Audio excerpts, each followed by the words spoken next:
Surrounded but alone.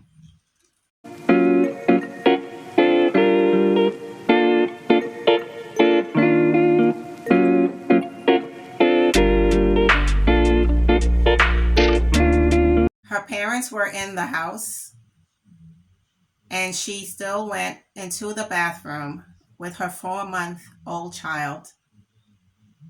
She was surrounded by loved ones and yet felt alone. So alone that she could not confide in her parents to say, I need help. And she took a gun, killed her 4-month-old child, and then killed herself. Hello, welcome to Rosie Resilient. Today I'll be sharing 3 tips on how to check on someone. When I heard her story and I read the article, I thought, did she really have to die? Was there a way to save her? I don't know her personally. I don't know if she had any signs or symptoms of something called postpartum depression or psychosis. It is said that psychosis is the one that leads to someone to commit suicide and or suicide plus kill your child or your children.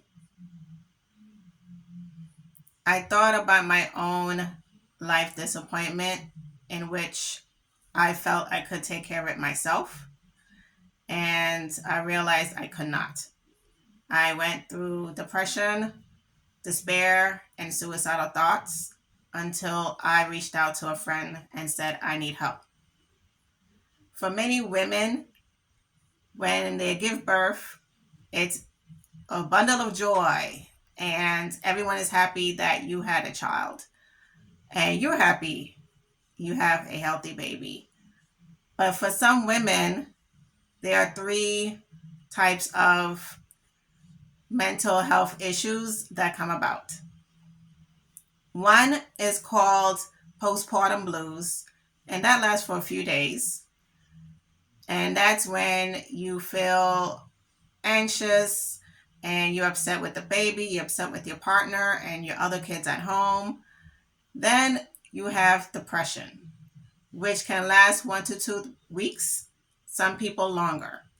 For some women, they need medication for that. Then there's psychosis, which is different from depression because now you're having anxiety, you're very irritable, you are excited in sense of you either talking a lot or you're moving around a lot, you are hallucinating in sense of you see things that are not there, you hear things or you feel things that are not there. You become paranoid and delusional. You feel someone is out to get you and your child, and everyone looks like a suspect to you. I don't know which one she had, but I wish someone noticed to even check on her. And these are my 3 tips that I'm about to share. That in this world, I know we all on our own issues, but we used to be about checking on our friends and our families, our coworkers. We need to get back to that, in which you are aware of a circumstance that's happening. For example, she's about to have a child. Let me check on her to make sure she's okay with this child. I got laid off. I had people who checked on me for the first week and after that dropped off. Never asked, did I get a job? They just stopped checking to see how I was doing. Let's say a friend of yours' parent passed away. Have you checked to see how they're doing? Or an anniversary of that death parent or deaf child came. Did you check to say, hey, how you feeling? I know it's the birthday or it's Mother's Day or a holiday. How are you feeling? Where is that compassion that I know personally I would want if I was going through something?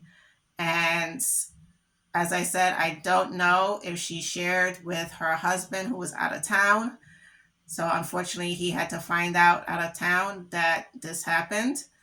Her parents, her colleagues, her friends, did they know? Who knew? And we as women, we hold things so much and we are super women.